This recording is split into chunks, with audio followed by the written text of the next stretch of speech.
Let's begin. Good evening, everyone. How are students? I hope that you will be the same. And dear students, first of all, you are most welcome in your channel MIT Classes. प्यारे बच्चों, कल हमने आपको pros का जो हमारा first chapter था वो कल एक्सप्लेन कर दिया था, यानी कंप्लीट एक्सप्लेन हो चुका था हमारा फर्स्ट चैप्टर। और आज हमने फर्स्ट चैप्टर का एक लॉन्ग क्वेश्चन, जो कि एक जनरल क्वेश्चन है, क्वेश्चन किसी भी रूप में आ जाए, ठीक है, आप इस क्वेश्चन को जो है बहुत सिंपल भाषा में आपको लिखाया गया है, आप इसकी पूरी समरी याद कर लेंगे, ठीक है। और क्वेश्चन किसी भी रूप में अगर आ जाए तो आपको जो है यही आंसर उसमें लिख देना है, ठीक है। तो यह है हमारा चैप्टर फर्स्ट का लॉन्ग क्वेश्चन, ठीक है। देखेंगे जरा।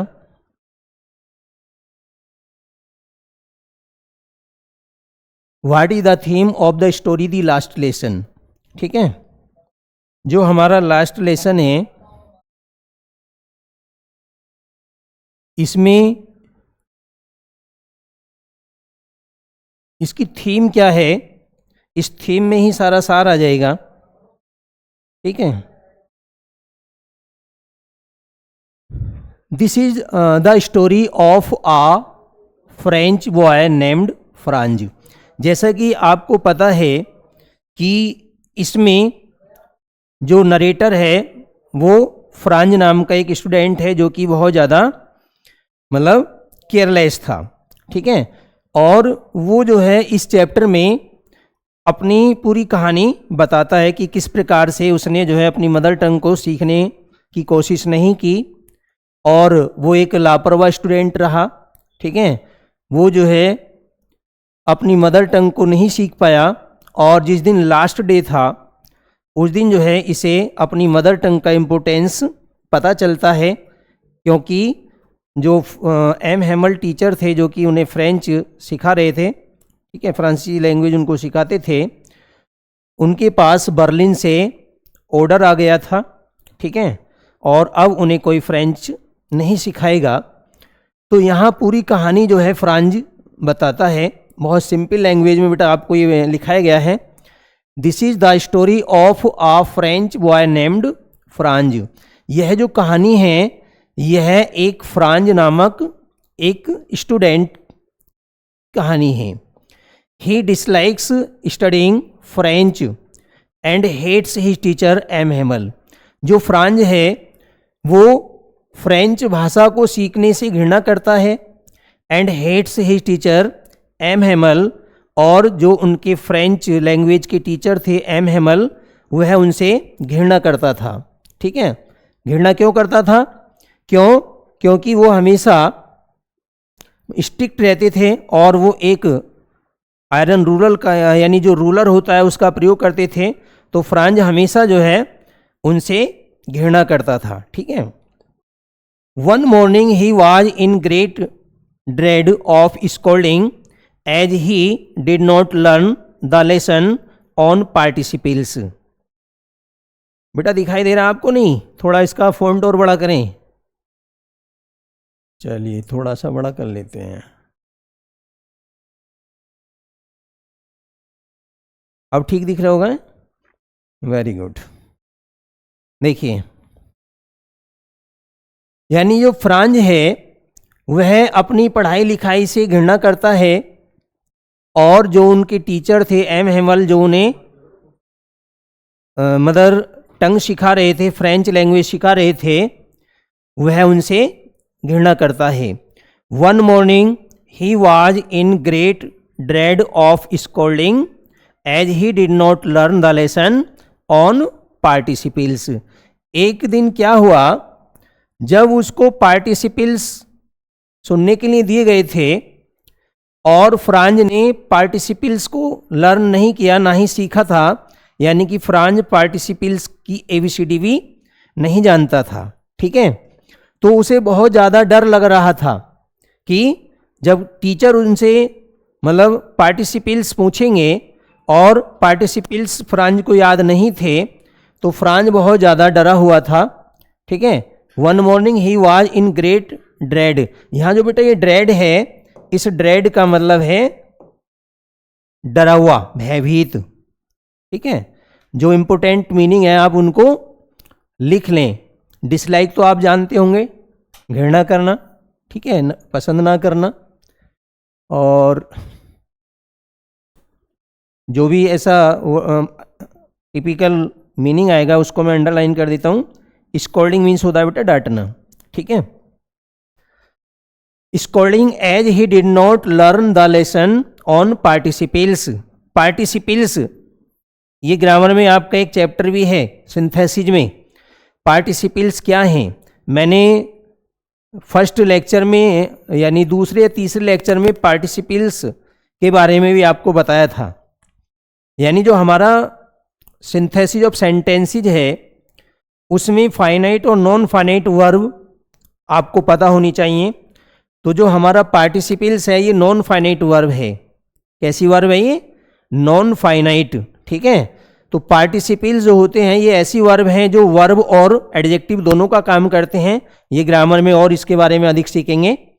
तो यानी कि एम हेमल ने स्टूडेंट्स को पार्टिसिपल्स का टॉपिक पढ़ाया था और पार्टिसिपल्स बच्चों को नेक्स्ट डे सुनने के लिए दिए थे, लेकिन फ्रांज ने पार्टिसिपल्स को नहीं सीखा और फ्रांज पार्टिसिपल के बारे में एक शब्द भी नहीं जानता था। ठीक है, When he reached his school, he found there was silence all around.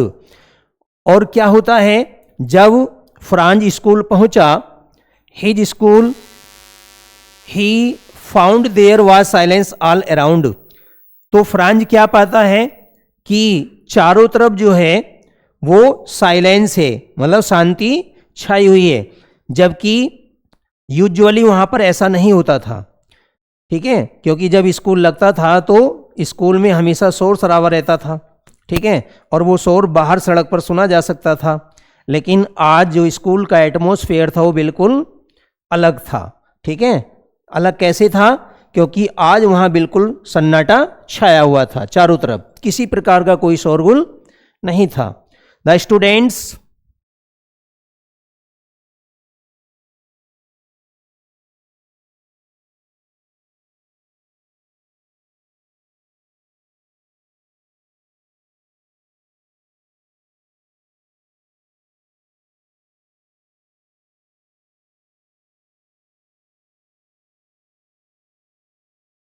हो गया, हाँ ठीक है। The students sat at their desk silently. तो फ्रांज ने क्या देखा कि जो स्टूडेंट्स थे वो बिल्कुल साइलेंटली बैठे हुए थे। कैसे बैठे हुए थे? साइलेंटली बैठे हुए थे। M Hamel did not scold. थोड़ा इधर कर लेते हैं, ठीक है।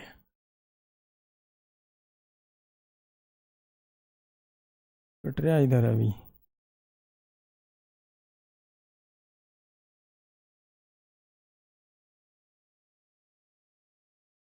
ठीक है। The students sat at their desks.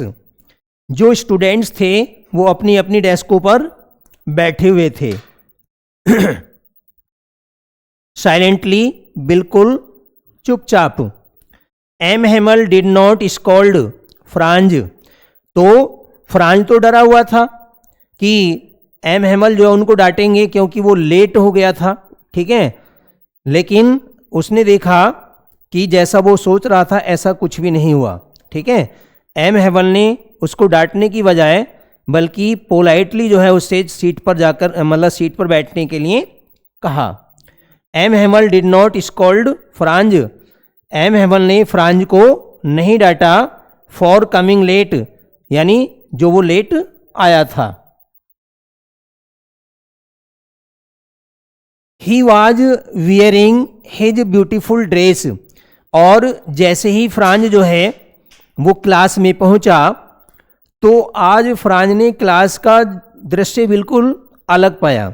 ठीक है, आज फ्रांज ने देखा कि जो एम हेमल थे वो एक ग्रीन कलर के कोट में थे, पेंट कोट में थे, और जो शर्ट उन्होंने पहन रखी थी वो झालर वाली एक शर्ट उन्होंने पहन रखी थी, एक 3 कॉर्नर वाला उन्होंने यानी टॉप पहन रखा था, ठीक है।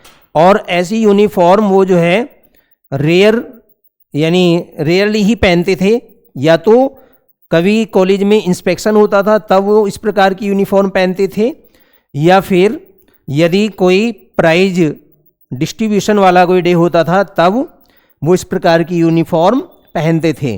तो आज फ्रांज ने टीचर की जो यूनिफॉर्म थी एम हेमल की, वो जो है बहुत सुंदर यूनिफॉर्म पहने हुए थे, और ग्रीन कलर का कोट था और झालर वाली शर्ट पहने हुए थे, ठीक है।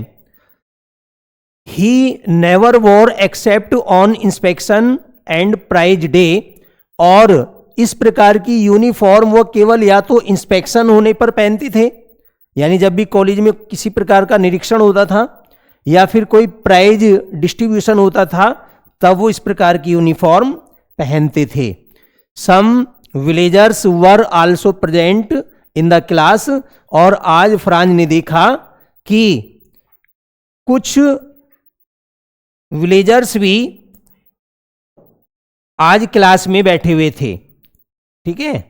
Some villagers were also present in the class, कि आज कक्षा में जो पीछे वाली बेंचें हमेशा खाली रहती थीं, उन पीछे वाली बेंचों पर यानी गांव के लोग बैठे हुए थे। तो आज जो क्लास का दृश्य था वो बिल्कुल एकदम अद्भुत था, अलग था। Everybody looked very sad in the class, तो फ्रांज ने देखा कि क्लास में प्रत्येक स्टूडेंट और प्रत्येक व्यक्ति जो भी क्लास में था वो सब कैसे थे, वो बहुत दुखी थे, ठीक है। अभी ये क्वेश्चन और आगे रह गया है, ठीक है, इसको अभी पूरा कराते हैं। ये हमारा इन द क्लास तक हो गया।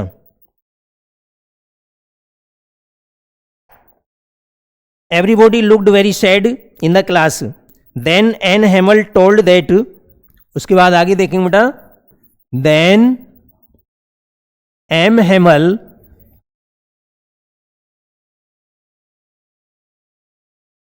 उसके बाद जो एम हेमल थे, ठीक है,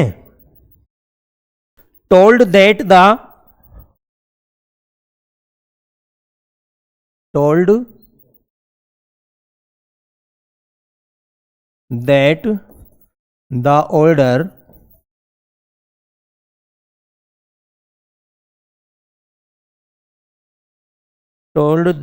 order has come from Berlin.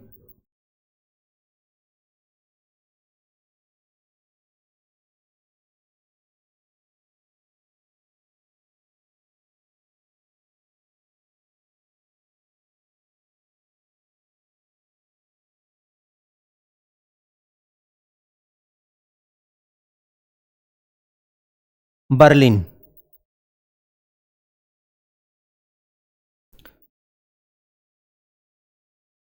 To teach only German in the school, to teach only German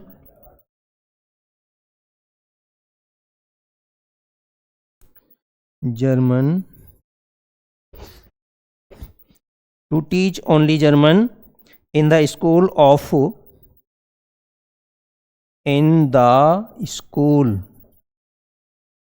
of Alsace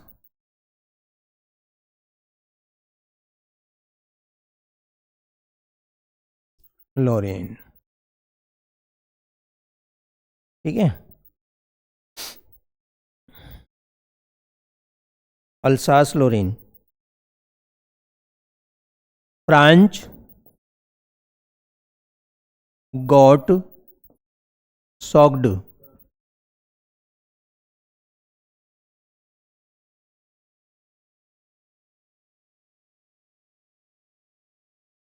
इधर से मेरा फोटो दिख रहा है, ठीक है,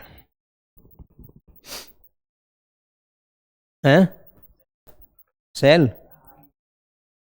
हाँ।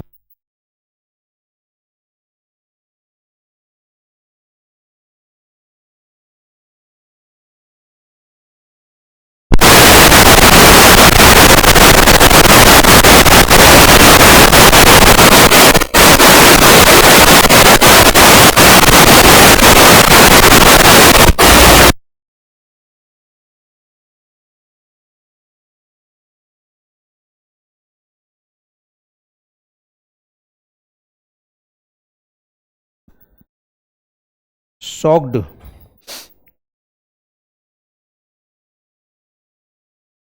to hear this news.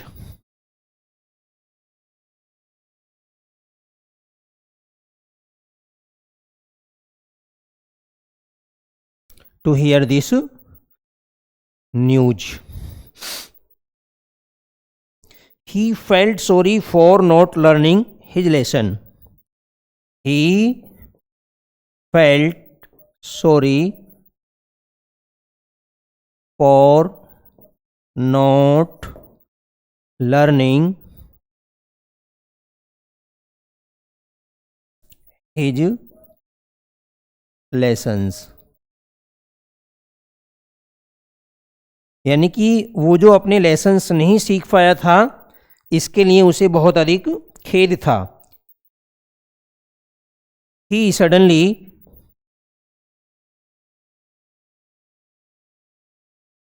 Starts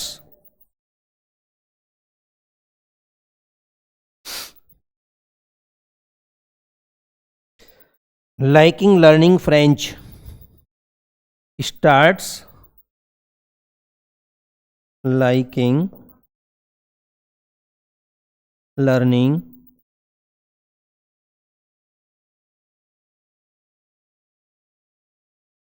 French.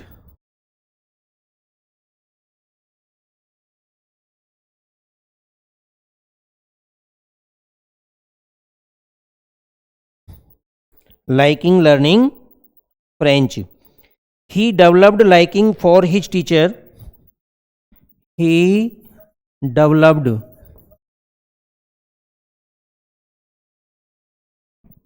he developed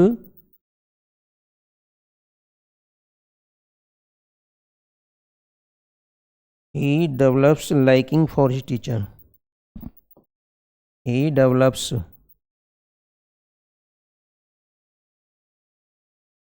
liking for his teacher.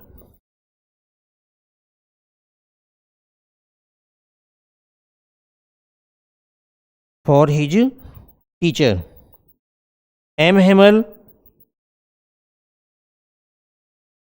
For his teacher M. Hamel. For his teacher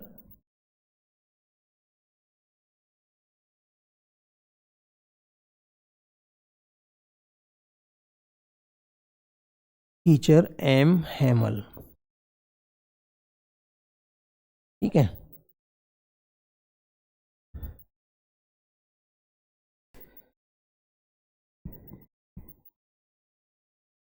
He blamed everyone for not learning. He blamed everyone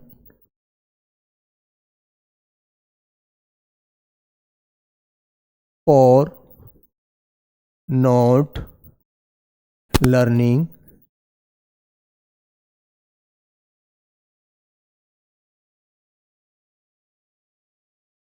for not learning their language.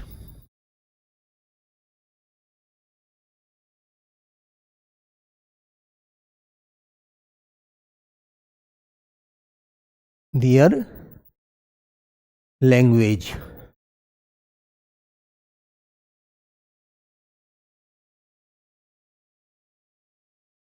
ये यार ज़्यादा बड़ा हो गया.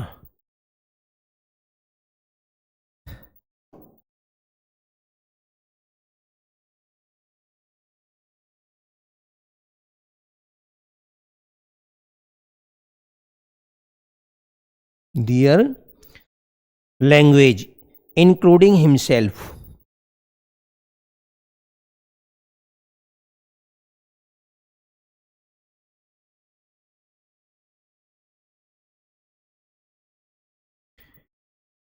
Including himself. He said that he said that he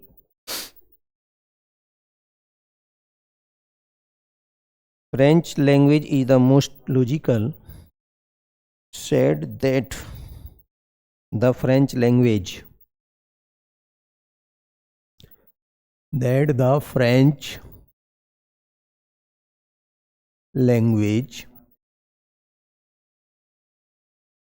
is the most logical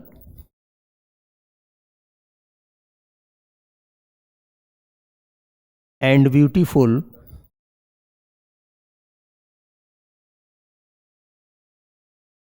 in the world.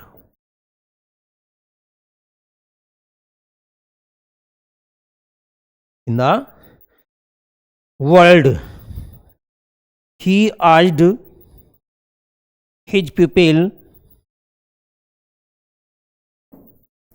He asked his pupil to protect their language. To protect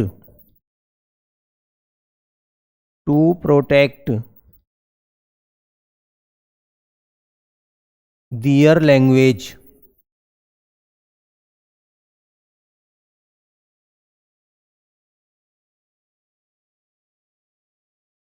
यानी कि M हैमल ने अपने लोगों को अपनी भाषा को प्रोटेक्ट करने के बारे में सिखाया. According to him,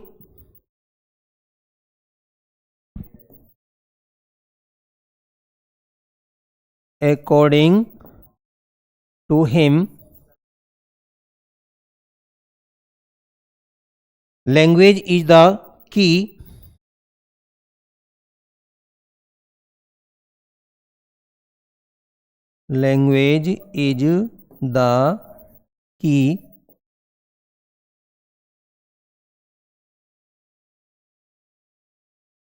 to the prison.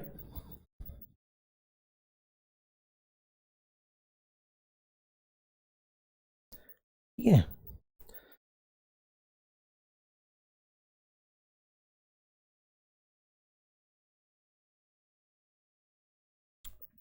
One must preserve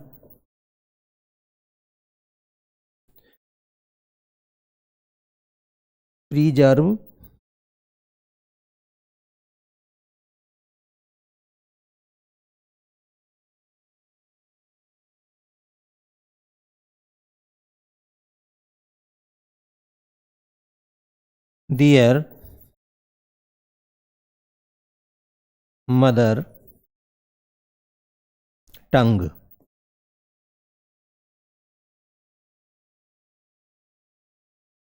Their mother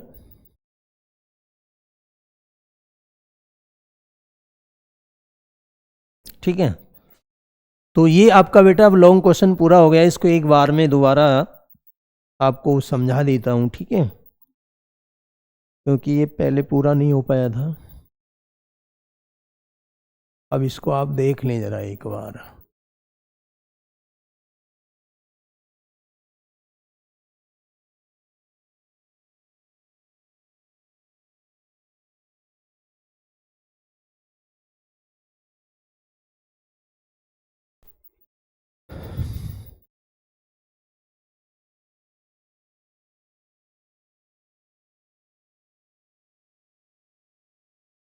अब इसको समझ लीजिए, ठीक है.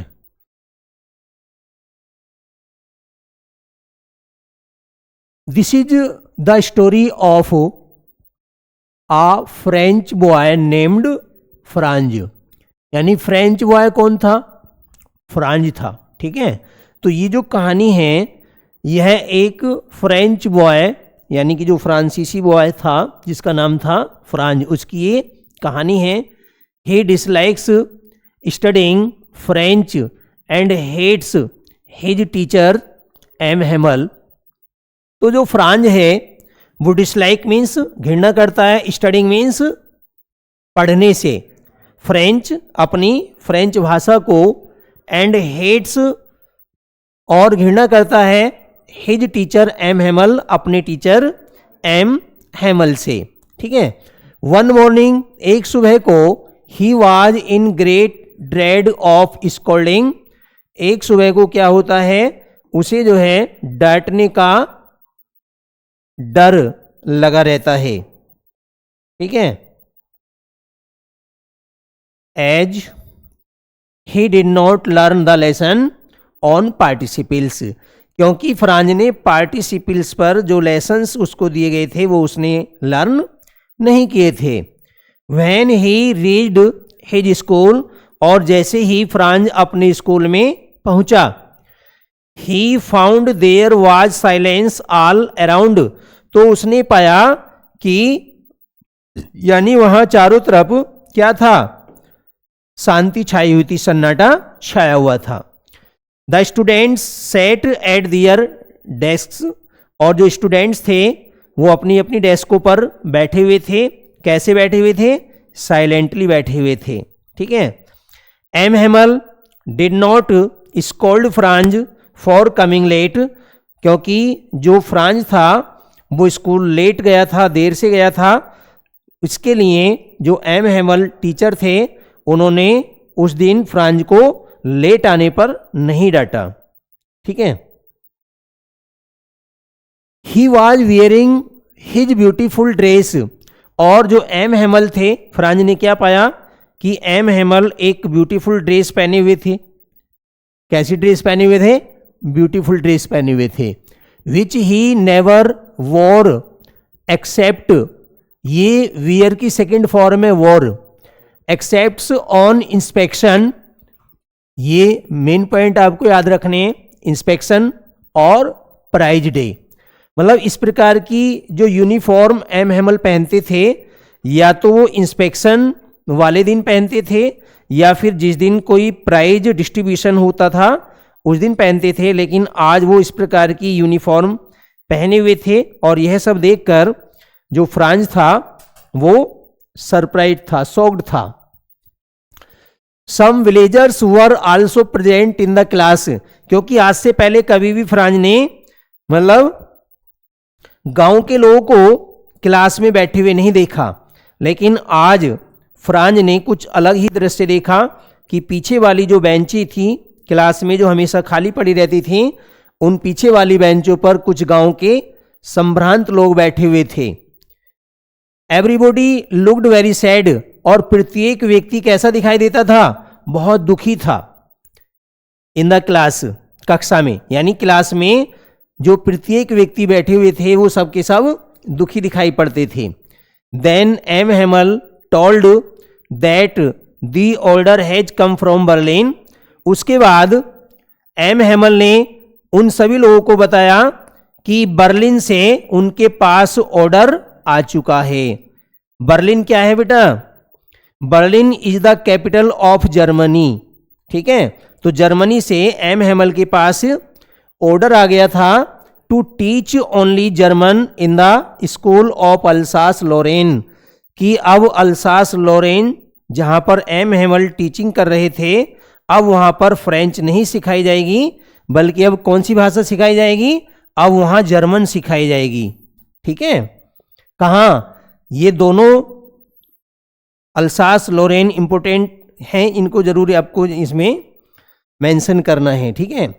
Franz got shocked to hear this news, और जैसे ही ये समाचार फ्रांज ने सुना तो फ्रांज इस समाचार को सुनकर के शॉक्ड रह गया। कैसा रह गया वो, शॉक्ड रह गया। He felt sorry for not learning his lessons, और जो उसने अभी तक अपने लेसन्स नहीं सीखे थे इसके लिए उसे बहुत खेद हो रहा था। ठीक है। अब वो अपने आप को बहुत ज़्यादा शर्मिंदा महसूस कर रहा था, उसे इसके लिए बहुत खेद था, दुख था। He suddenly starts liking learning French. और अब फ्रांज ने अचानक से फ्रेंच यानी फ्रेंच जो लैंग्वेज थी उसको सीखना शुरू किया। He develops liking for his teacher M Hamel. और अब जो है फ्रांज ने अपने टीचर एम हेमल के लिए भी जो है कुछ लाइकिंग यानी कि पसंद करना, अर्थात तो अब वो अपने टीचर को लाइकिंग करने लगा यानी पसंद करने लगा। पहले वो उनसे घृणा करता था।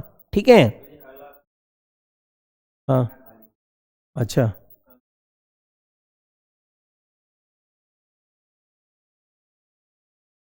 अच्छा, अच्छा। ही, ठीक है, he blamed everyone for not learning their language including himself. He blamed everyone, और इसके लिए एम हेमल ने प्रत्येक व्यक्ति को जो है ब्लेम किया। मतलब इसके लिए जो है केवल अकेला फ्रांज ही दोषी नहीं था। यानी एम हेमल कहते हैं कि आप अगर अपनी मदर टंग को नहीं सीख पाए हैं तो इसके लिए केवल आप अकेले दोषी नहीं हो, इसके लिए आपके पेरेंट्स भी जिम्मेदार हैं और साथ साथ इसमें मैं भी उतना ही दोषी हूं जितने कि आप हो। यानी कि यदि मान लीजिए फ्रांज था वो फ्रेंच लैंग्वेज को नहीं सीख पाया तो उसके लिए केवल वो अकेला दोषी नहीं था बल्कि उसके लिए प्रत्येक व्यक्ति जो है दोषी था। उन्होंने प्रत्येक को जो है ब्लेम किया for not learning their language, जिस वजह से वो अपनी लैंग्वेज को नहीं सीख पाए। मतलब अल्सास लोरेन के जो विलेजर्स थे और जो फ्रांज था जो अभी तक अपनी मदर टंग को नहीं सीख पाए, तो वह उसके लिए एम हेमल जो है सभी को ब्लेम करते हैं कि इसके लिए हम सभी जिम्मेदार हैं। ठीक है, he said that the French language is the most logical and beautiful in the world. और ही सेड दैट, आगे जो है एम हेमल ने कहा that the French language is the most logical, कि जो फ्रेंच लैंग्वेज है वो सबसे ज्यादा लॉजिकल है। लॉजिकल का मतलब तर्क संगत है। ठीक है, एंड ब्यूटीफुल, और सबसे ज्यादा सुंदर है। इन द वर्ल्ड मीन्स संसार में। यानी कि एम हेमल ने मदर टंग को, यानी जो उनकी मदर टंग थी, जो उनकी मातृभाषा थी, उसे उन्होंने सबसे ज्यादा लॉजिकल और सबसे सुंदर बताया कि हमारी मातृभाषा सबसे ज़्यादा लॉजिकल है, सबसे ज़्यादा क्लियरेस्ट है और वह वर्ल्ड में सबसे ज़्यादा सुंदर है। He urged his people to protect their language. He urged his people, और एम हेमल ने अपने सभी लोगों से कहा टू प्रोटेक्ट दियर लैंग्वेज, कि उन्हें अपनी लैंग्वेज को प्रोटेक्ट करना चाहिए। यानी अपनी जो मातृभाषा है, हमें अपनी मातृभाषा की यानी रक्षा करनी चाहिए, उसकी प्रोटेक्शन करना हमारी जिम्मेदारी है। According to him, M Hamel के अनुसार language is the key to the prison, क्योंकि जो भाषा है वह उनके पास एक की है। की का मतलब एक चाबी है, टू द प्रिजन, उस प्रिजन से बाहर निकलने की। अर्थात जो हमारी मदर टंग है वो यानी एक हमारे पास एक फ्रीडम की क्या है, चाबी है। ठीक है, जो हमें आजादी दिला सकती है।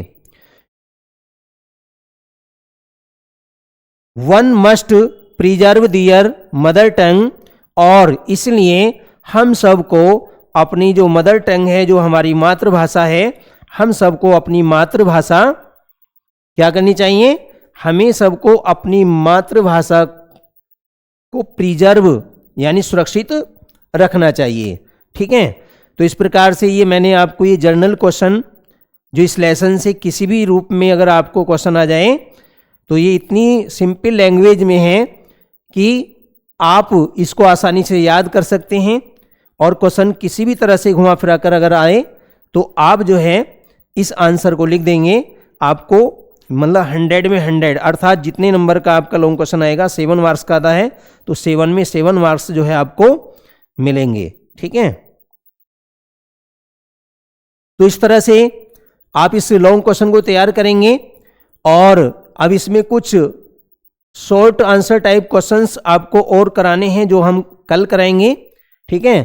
तो इस प्रकार से आपने इस चैप्टर का ये लॉन्ग क्वेश्चन देखा जो कि बहुत सिंपल लैंग्वेज में आपको लिखाया गया है और इसको आप जो है अपनी नोटबुक में भी नोट डाउन कर लें, यानी एग्जाम के पॉइंट ऑफ व्यू से ये जो क्वेश्चन है बहुत मोस्ट इम्पोर्टेंट है।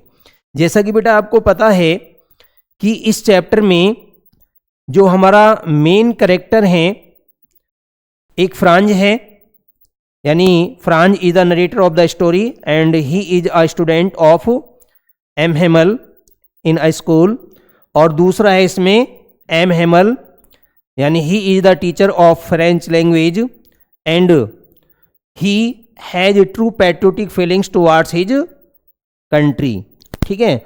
और जो इसमें नेक्स्ट जो करेक्टर थे वो आपके कौन थे, गांव के कुछ लोग थे, ठीक है, the villagers of the near by village who were sitting silently on the back benches of the class. तो इस प्रकार से आपको मेन करेक्टर कौन कौन थे, क्या उस पूरे चैप्टर की समरी है, ठीक है। जब आपको उस चैप्टर की समरी याद होगी तो मैं समझता हूं कि आप शॉर्ट आंसर हो या लॉन्ग क्वेश्चन हो, ठीक है, आप उनको बड़ी आसानी से लिख सकते हैं। तो हमें जो लेसन है उसकी कहानी अवश्य याद होनी चाहिए। तो इस फर्स्ट चैप्टर की जो कहानी है आपको समझ में आ गई होगी, ठीक है। जो ये क्वेश्चन आपको कराया गया है मैं आशा करता हूं कि आपको ये समझ में आ गया होगा और इसमें इस लेसन से हमें क्या सीख मिली, ठीक है, इससे हमें क्या मैसेज मिला। तो देखिए ये कल भी मैंने आपको बताया था, इस चैप्टर से सबसे पहला जो हमें मैसेज मिलता है वो ये मिलता है कि हमें अपनी मातृभाषा को सीखना चाहिए, ठीक है। हमें अपनी मातृभाषा और अपनी जो संस्कृति है, जो हमारी सभ्यता है, उसको हमें सुरक्षित रखना चाहिए, प्रिजर्व रखना चाहिए।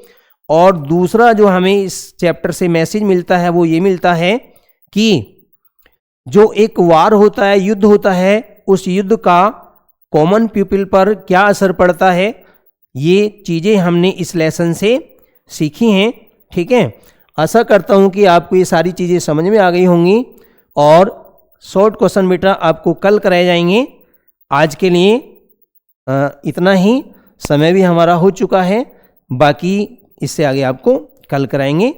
तो बेटा आप जो है एक तो समय से लाइव आ जाया करें और दूसरी बात जो हम डेली आपसे बोलते हैं कि कोई भी अगर आपकी क्वेरी है, कहीं भी कोई प्रॉब्लम है तो आप उसके लिए कमेंट करके हमें बता सकते हैं।